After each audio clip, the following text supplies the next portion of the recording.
خود امریکہ کی اپنی حکمت عملی پاکستان میں دھڑے بندی، بنیاد پرستی اور انتشار کو بڑھاوا دے کر ملک کو عدم استحکام کی طرف دھکیل رہی ہے۔ اس کا اندیشہ وہ ظاہر کرتا رہتا ہے۔ ریاست جس قدر کمزور ہوتی جائے گی، انتہا پسندی پر قابو پانا اتنا ہی مشکل ہوتا جائے گا۔ 2010 میں کچھ خطرناک خبریں منظر عام پر آئیں، یہ کہ افغانستان میں موجود امریکی فوجی قیادت طالبان کے تعاقب میں پاکستان کے قبائلی علاقوں پر حملے کی خواہش رکھتی ہے۔ اس پر کنگز کالج لندن میں شعبہ وار اسٹڈیز کے پروفیسر اور واشنگٹن کی نیو امریکہ فاؤنڈیشن کے سینئر فیلو اناٹول لیون نے اس انداز فکر کو پاگل پن کہا تھا۔ اپنے ایک مضمون میں جو پاکستان کے کئی اخبارات میں چھپا، انہوں نے لکھا، جو چیز پاکستان کو واقعی ناکامی سے دوچار کر سکتی ہے اور جس کے نتیجے میں انتہا پسندوں اور دہشت گردوں کی قوت میں غیر معمولی اضافہ ہو سکتا ہے، وہ یہی ہے کہ پاک فوج میں تقسیم گہری ہو جائے۔ پھر ممکن ہے کہ فوج کا ایک حصہ امریکہ کے ساتھ اتحاد کے خلاف بغاوت کر دے۔ انہوں نے کہا، پاک فوج کے بہت سے افسروں نے انہیں خبردار کیا تھا کہ طالبان اور القاعدہ کے تعاقب میں امریکی فوج پاکستان میں داخل ہوئی تو یہ نہ صرف پاک امریکہ تعلقات بلکہ خود پاک فوج کی یکجہتی کے لیے خطرناک ہوگا۔ پاک فوج کے ایک سابق جنرل کا کہنا ہے وہ کہ ڈرون حملوں کو پاک فوج کے عام افسر اور جوان ذلت آمیز خیال کرتے ہیں، لیکن یہ اس لیے کوئی بڑا مسئلہ نہیں کیونکہ پاک فوج اس بارے میں کچھ نہیں کر سکتی۔ یہ بات بھی ذہن میں رہنی چاہیے کہ مشرف پر قاتلانہ حملے اور آرمی ہیڈ کوارٹر راولپنڈی پر عسکریت پسندوں کا حملہ اندرونی نوعیت کے معاملات تھے، جبکہ اپنے ہی محافظ کے ہاتھوں سلمان تاثیر کے قتل نے پاکستان کی سیکیورٹی فورسز کے اندر بنیاد پرستی میں اضافے کو واضح کر دیا۔ 2 مئی کو اسامہ بن لادن کی پناہ گاہ کا انکشاف ہر پاکستانی کے لیے شرم کی بات تھی، لیکن اس کی موت پاک فوج کے لیے بہت بڑا دھچکا ثابت ہوئی۔ پہلی مرتبہ ایسا ہوا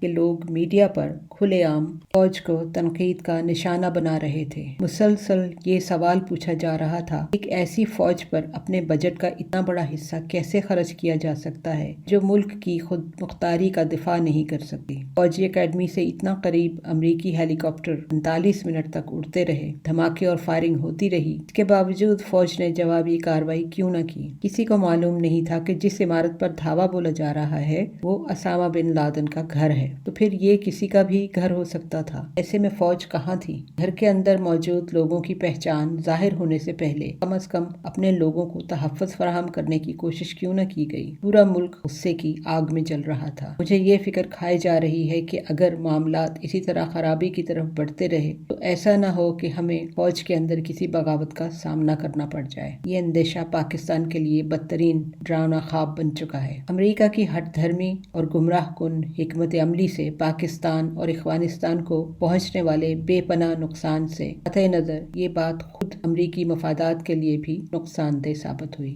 یہ حقیقت بار بار واضح ہو کر سامنے آ چکی ہے۔ ٹائمز اسکوائر میں بم دھماکے کی بچگانہ کوشش کرنے والے پاکستانی نژاد فیصل شہزاد کا مقدمہ امریکہ کے لیے بڑی بدنامی کا باعث ہوا۔ شہزاد نے اس حرکت کو درست قرار دینے کے لیے امریکی خارجہ پالیسی کو حوالے کے طور پر پیش کیا۔ اس نے عدالت میں کہا، میں مجرم ہوں اور 100 بار اپنے اس جرم کا اقرار کرنے کو تیار ہوں، کیونکہ جب تک امریکہ عراق اور افغانستان سے اپنی فوجیں واپس نہ بلائے گا، صومالیہ، یمن اور پاکستان میں ڈرون حملے بند نہ کیے جائیں گے، مسلم ممالک پر تسلط جمانے کا سلسلہ بند نہ ہوگا، اور جب تک مقامی مسلمانوں کی جاسوسی بند نہ کی جائے گی، ہم امریکہ کے خلاف حملے کرتے رہیں گے۔ جب جج نے اس سے سوال کیا کہ تمہارا حملہ کامیاب ہو جاتا تو اس میں بچے بھی ہلاک ہو سکتے تھے، تو اس نے ڈرون حملوں کی طرف توجہ دلاتے ہوئے کہا، افغانستان اور عراق میں حملے کرنے والے بچوں کی کوئی پرواہ نہیں کرتے، وہ کسی کی بھی کوئی پرواہ نہیں کرتے، ڈرون طیارے عورتوں کو، بچوں کو، سب کو جلا کر مار ڈالتے ہیں۔ ذاتی طور پر میں یہ سمجھتا ہوں کہ بنیاد پرستی کی وہ لہر جو امریکی پالیسیوں کی وجہ سے افغانستان، پاکستان اور پھر صومالیہ اور یمن جیسے ملکوں میں خون خرابہ اور انتشار دیکھ کر خود مغرب میں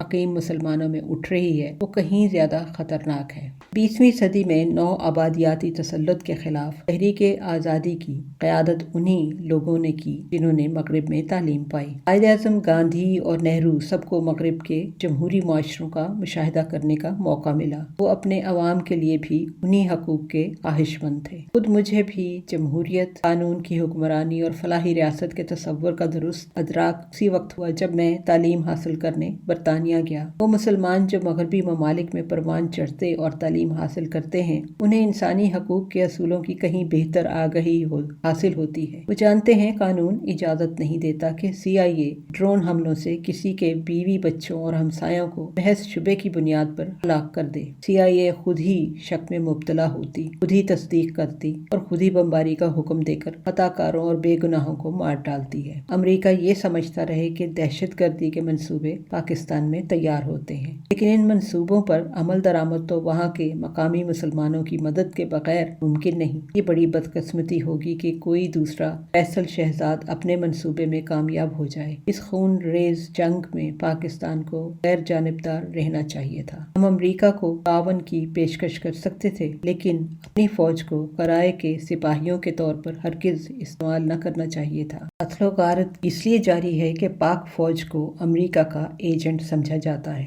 ایک طرف امریکہ اور دوسری طرف دہشت گرد۔ ہماری فوج ان دونوں کے درمیان پس کر رہ گئی ہے۔ ایک طرف امریکہ مخالف انہیں امریکہ کے کٹھ پتلی قرار دے کر نشانہ بناتے ہیں، دوسری طرف امریکی انہیں مجبور کرتے ہیں کہ اپنے ہی لوگوں کے خلاف کارروائی کریں۔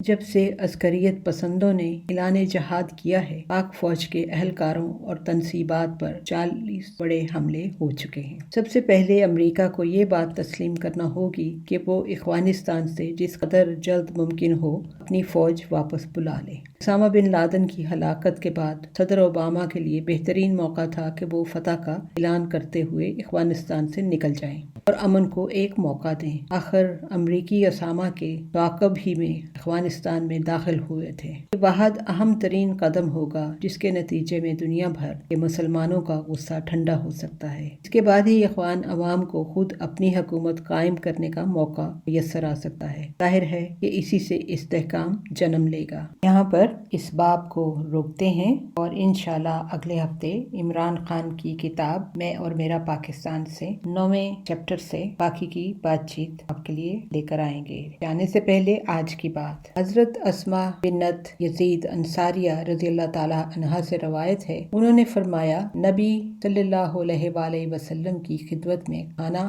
حاضر کیا گیا۔ آپ نے ہمیں کھانے کی پیشکش کی۔ ہم نے کہا ہمیں خواہش نہیں، یعنی بھوک نہیں ہے۔ آپ نے فرمایا بھوک اور جھوٹ کو اکٹھا نہ کیا کرو۔ سوچنے کی بات ہے، جب انسان اکثر تکلف میں ایسی بات کہہ دیتے ہیں چاہے کتنی بھی بھوک لگی ہو۔ ہمارا ای میل ایڈریس ہے dildarpakistan@hotmail.com۔ Until next time, take care. God bless. اللہ حافظ۔